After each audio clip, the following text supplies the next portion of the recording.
they do with that ending? I always like that response. Raise your hand if you guessed the ending from the very beginning, if you already had like an inkling. Wow, not that many of you. Some of you guys are just along for the ride. Well, guys, I am so excited to be here with you today, moderating this Q&A for Bugonia from Focus Features. Oh my God, this is honestly a dream come true for me. Just a little introduction in case you don't know me. Hey, hello, my name is Juju Green, aka Straw Hat Goofy. Hopefully you're a movie guy on things like TikTok and the Get Wrecked with Straw Hat Goofy podcast, where we talk movies and everything of the like. And I'm just really stoked because I saw this movie twice, and both times it just feels like you're watching it for the first time. There's a lot to pick up. Who's gonna rewatch this movie now that you've seen it for the first time? Yeah, trust me, there's a lot more to pick up after you've already seen it. So we're really in for a great time. But let's keep it real. Y'all not here for me. They're like, stop talking, dude. So we're gonna bring out who you're actually here for. We're gonna bring out first the actress that put this whole thing together, Emma Stone.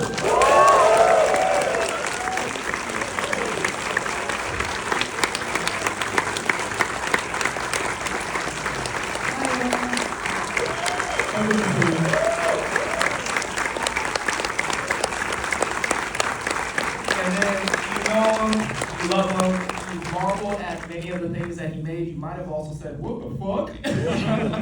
Yorgos Lanthimos,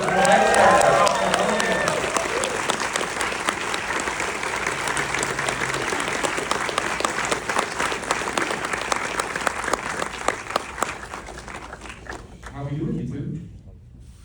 Pretty good. How are you doing? Oh, I'm fantastic. Like I'm shaking a little bit because it's always been a dream to kind of like talk to the both of you, especially after seeing this movie. I just got a lot of questions to get into with you guys. You guys just came from New York, right? A couple days ago, yeah. Oh, Yeah, gosh, a couple days ago. Settling in okay in LA? Oh, yeah. Yes. Well, get ready because we got some hard questions. Okay, I'm ready. Let's get ready. He's not ready, but I am. Okay, so what I would describe this movie as is a simmering pot just ready to boil over. So when it comes to a movie such as this, where there's so much tension that's building, I want to know the order of filming this. Was it chronological? And if not, how do you maintain kind of like the energy that you're at when you're filming each scene?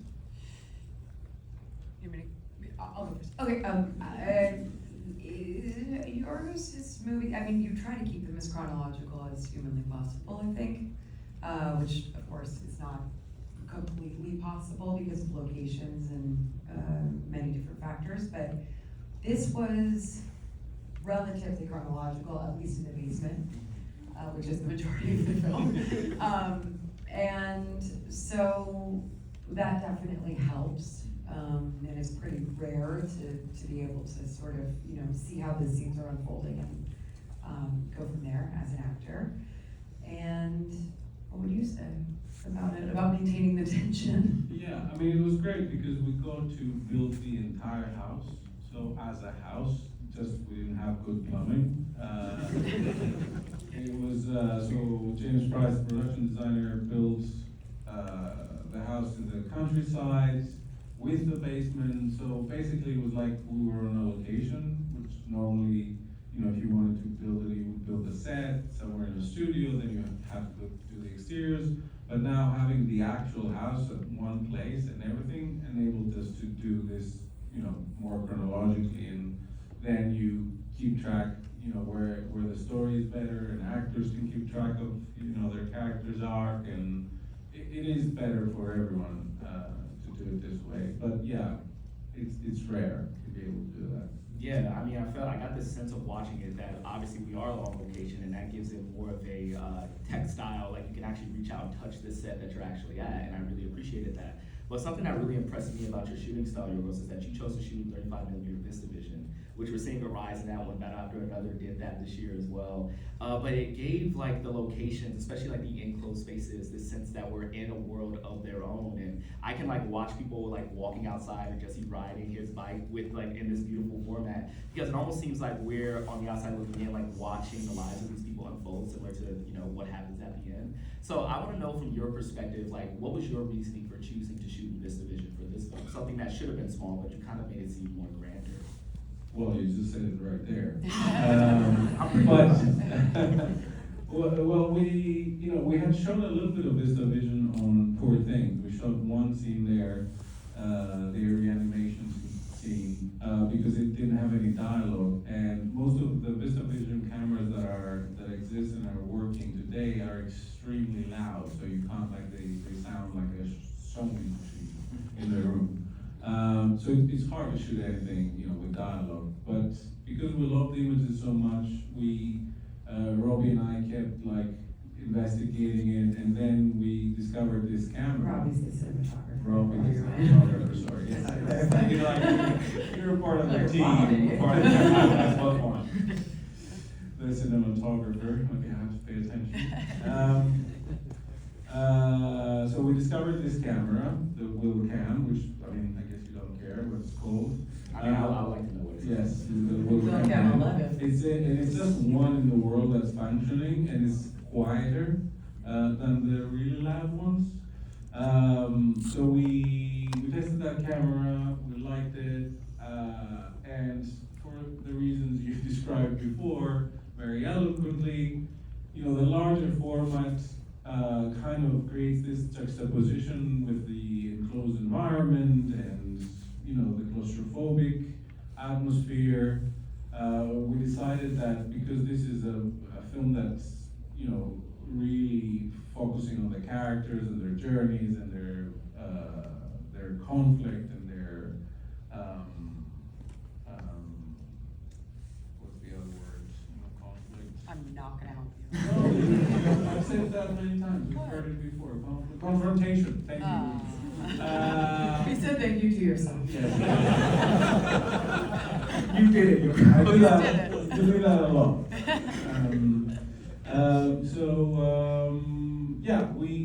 I just felt that it would be interesting to make this kind of portraiture kind of film, like use this format that's large and has that such tonality and depth. And when you do these close-ups, they feel quite iconic, and a lot of the film focuses on that. And then you have the juxtaposition, which again the format excels in, and that's a more straightforward reason to use it. Like you go to wide angle shots, and again the detail and the tonality and everything just makes everything more alive. So it was worth it because it was the camera is quite temperamental. Doesn't always love working hard. It's like Bruce the Shark and Brute Yeah. So Yeah. you're on their time. It was like another character in the room. I guess they can get a character credit in the movie. Yeah. Next time we play it. I think we do have it in there. See, it pays to know the name of the camera. Yeah. Now we put it in there.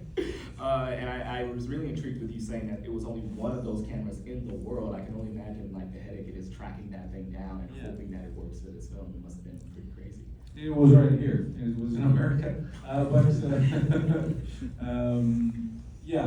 I think the time that we shot Poor Things, it wasn't working very well, and they did a lot of work on it. So hence the 3 years of researching if there is another one, and then it was like a fortunate timing that they got the camera working most of the times, so that we could use it. It's like it had a cool down moment. It's a 2-year cool down. Yeah. Use it again. I want to throw this question over to you because I feel like the highlight of this film is the tete-a-tete you have with Jesse Plemons' character. Like you guys just go back and forth so much and it's so intense. And it reminded me a lot of the relationship between Clarice and Hannibal Lecter in Silence of the Lambs. I want to know, was that a North Star? And if so, how do you navigate doing something where in that case, those lines are definitely drawn, like Hannibal Lecter's the villain, she's the good person, but in this one you really don't know who's on top and who's doing what, so how do you navigate that? I wish I thought that. I never thought of that at all. Not even once. It wasn't a North Star, and now I'm like, wow, that would have been great, actually. Would have helped a lot. No, it was, so much of it was just on the page. In Will Tracy's script, it was one of the best things about the experience of reading it was that it was a very, is he right? Is she, and also, who is the villain? They kind of both are, and in some ways both aren't. because the points they're making are, I mean, especially for him, a lot of his points sound delusional, but also they do for her too, because she's speaking in this sort of corporate, you know, in these platitudes, and there is something kind of slippery about the way that she's dealing with him, but he's also such a raw nerve that, I don't know, it was in there, and then Jesse is just such an incredible actor. It was just so much fun to figure out, you know, these two people that are kind of, they're both convinced that they're saving the world, just in completely different ways. Right. And so that was the North Star really was the script and living up to that. Well, that's great. I'm glad that you said that, because now I get to go to a question that I had kind of like later on when it comes to your performance in that, is that for a large portion of this movie, and I feel like as soon as I saw the trailer, there was like an automatic distrust of your character because of your ties to corporate America, and there's already like a distrust of people who work in corporate America. So immediately you just go, oh, she's totally an alien, because like, you know, they're kind of the same, right? Yeah. But so I want to know, like, for Yorgos and you, like, what is it like filming, and what is it like playing a character who's starting an uphill battle against the audience, and like playing into those kind of like stereotypes and things? It's really fun. Or I found it really fun. I don't know, you know, because she's so quickly post being at Oxalith, when you see her recording the video, or you know, talking to Corey about the 5:30 thing, or whatever that is, you see all of that at the beginning, and then she so quickly is in this totally flipped dynamic where she's in the basement, where there's not, you know, she doesn't have the ability to sort of move freely at all with anything except for the way that she's speaking to him and the way that she's trying to contend with him. And then there's also the additional thing that, I mean, you're recording this, so I guess don't put this part out, but you guys have seen it. There's the other thing that like, she knows. We'll So leave all it of out. that was, okay, great. All of that was just so much fun to kind of try to balance, and the tightrope of walking that was really helpful because of her corporate, Right. you know, background. It was like, maybe she just talks this way. Yeah. Maybe this is just who she is, or maybe not. Yeah. Yeah, what about for you? What do you think? He did say the question was for both of us. Yes, I was thinking something totally different though while you're speaking. What was it? That, you know, because you say like, don't put that out because she knows and you know. There was this journalist that, yeah, I told you that the other day, that asked, so tell me, Oh, yeah. and don't tell me it's up to me. Did she go crazy and that all that's in her head, like the ending? It's a fun way to think about it. So Yeah. so we just saw a movie, and now we don't know what we just saw. Yeah. So I went like, so isn't that great though if I had told you it's up to you and you came up with that? And instead of me saying like, no, that's not how it is. You should think of it that way. You created this beautiful thing that I never thought of, and it's possible. Like if you go back to the film and say, okay, now look at it with this person's perspective. Does it work? It works. It could be like, and that's the beautiful thing, you know, about making, you know, these kind of films, and you know, construct them in a way that, yes, it's precise and has a tone and feels, you know, strong and engaging, but at the same time, you know, it leaves all these gaps that you have to like fill in yourself, and that changes according to who you are and your perception about things and your experiences and the way your mind works, and it's a beautiful thing. So it's funny, like when people, you know, think that we're trying to avoid giving specific answers because, I don't know, like we don't like you, so we're not going to tell you the truth, you know? It's not that, it's just like the beautiful thing is that we give it to you then. When we made something, yes, we thought she was that, but then this other person thought something different and it works and it's still beautiful. Like, so why not have that?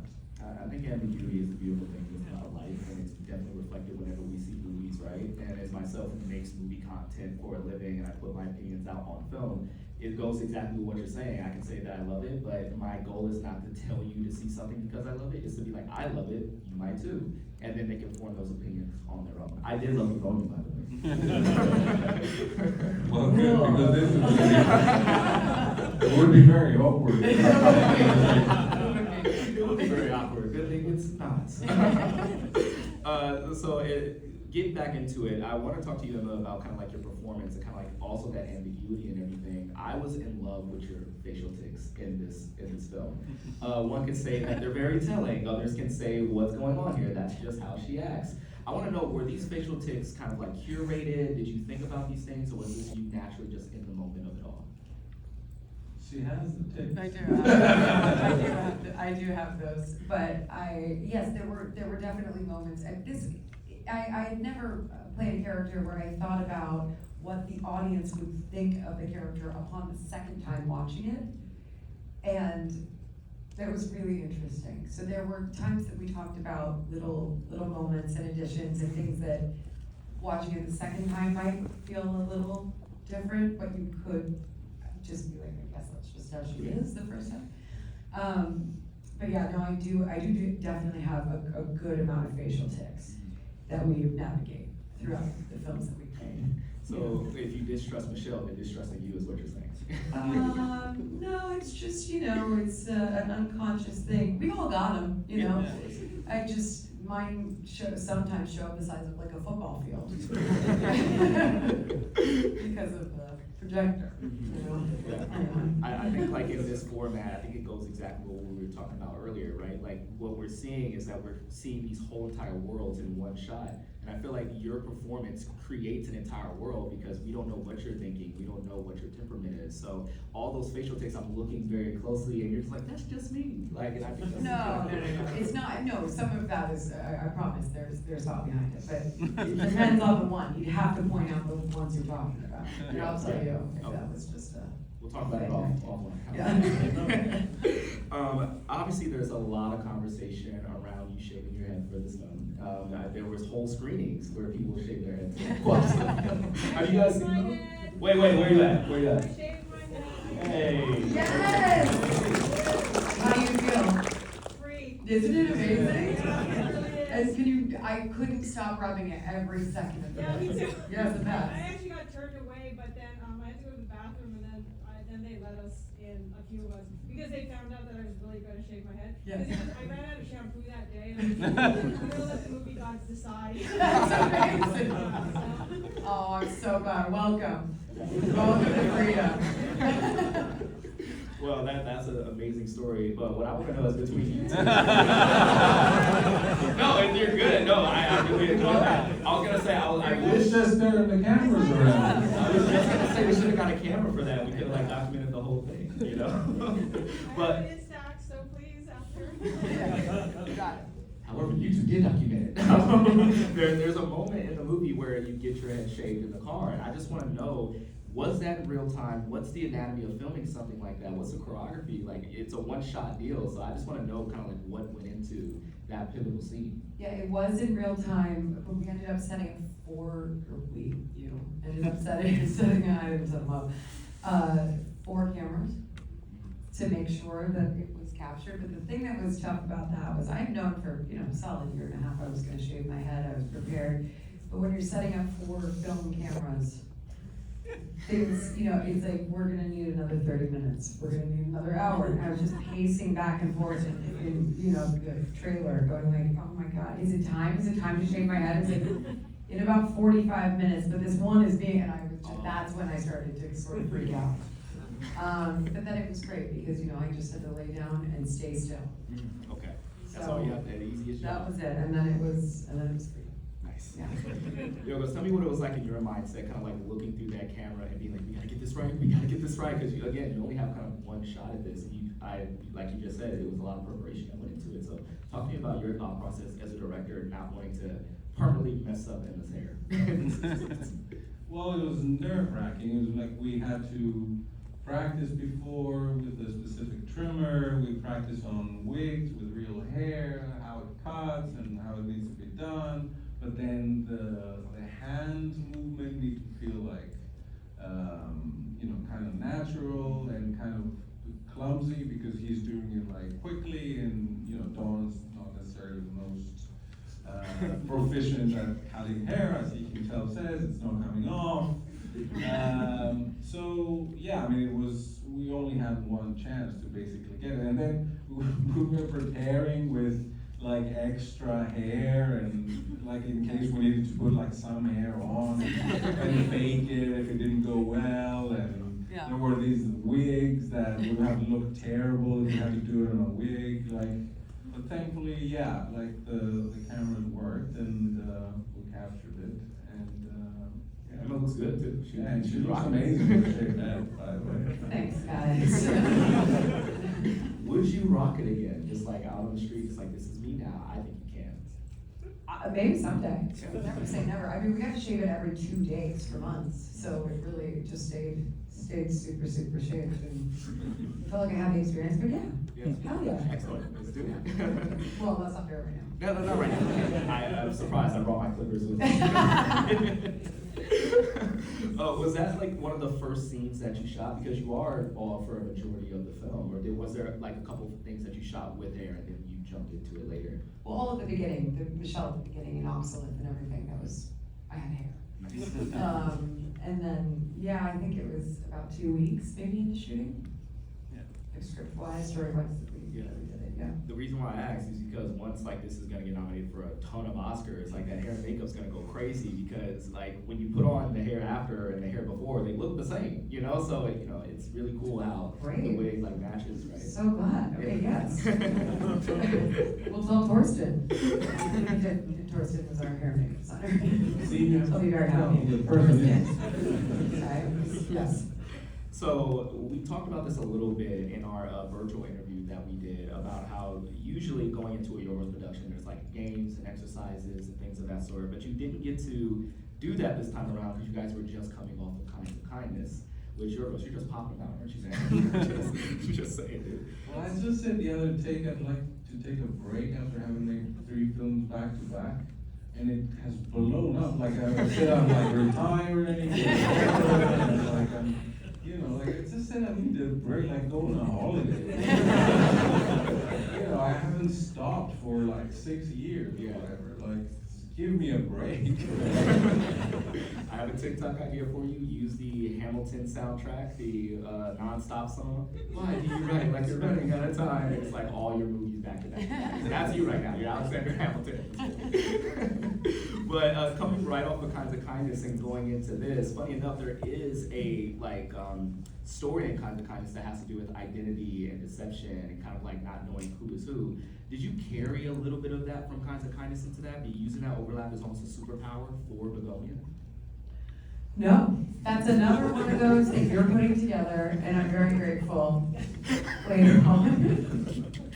It was, I mean, having worked with Jesse before, you're so right. In the second story of Kinds of Kindness, there is like a real, kind of a strange overlap that happens where he is constantly accusing my character of not being who she says she is. Right. And having to prove that she is. It has a kind of spiritual cousin moment to Bugonia.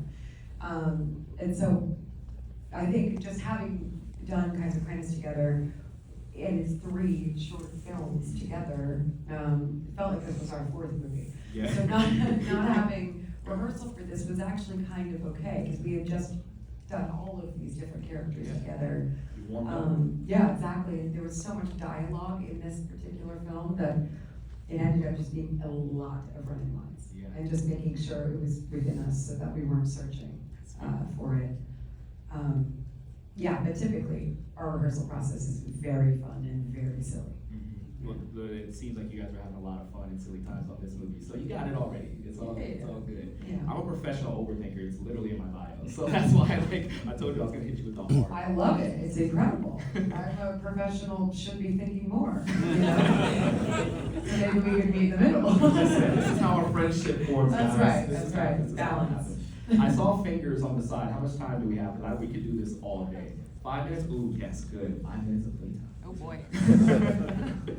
So let's talk about the logistics of the dinner scene and like crawling over the table. I did a trailer reaction to that, and the first scene that I felt like I had to show was Jesse running over that table and tackling you to the ground. Yorgos, talk to me about kind of like the preparation for that. Was there a stunt person? I need to know everything about this.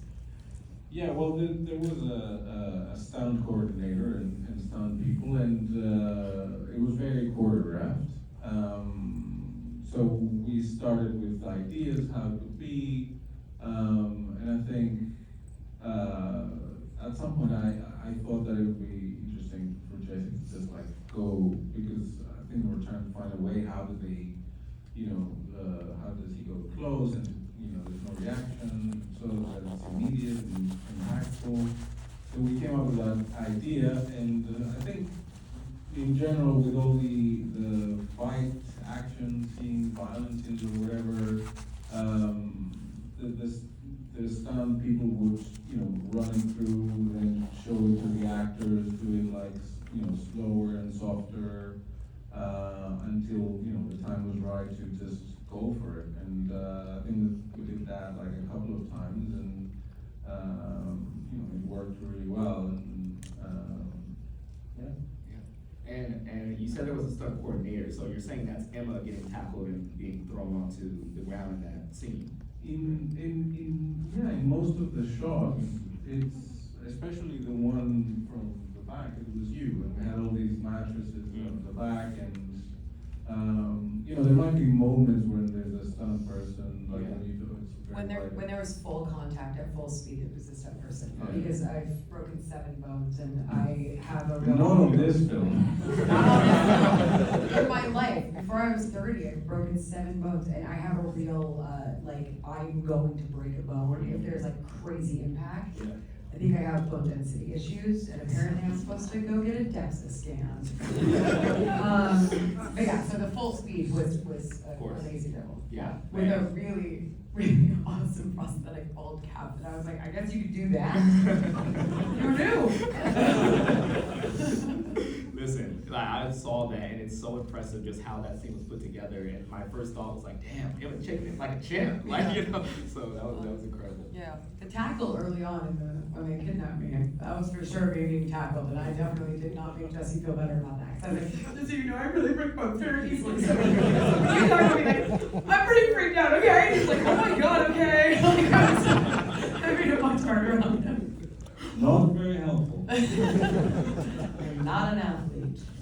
Well, we're very happy to see that you're all right. Thank you. Me too. Thanks. All right, so last question I don't want to wrap this up with. I'm sure you've gotten this question a lot, but I haven't seen it, and I'm very interested here.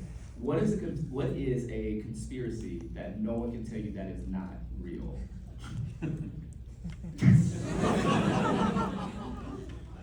I can tell you That my I want to own. talk about publicly.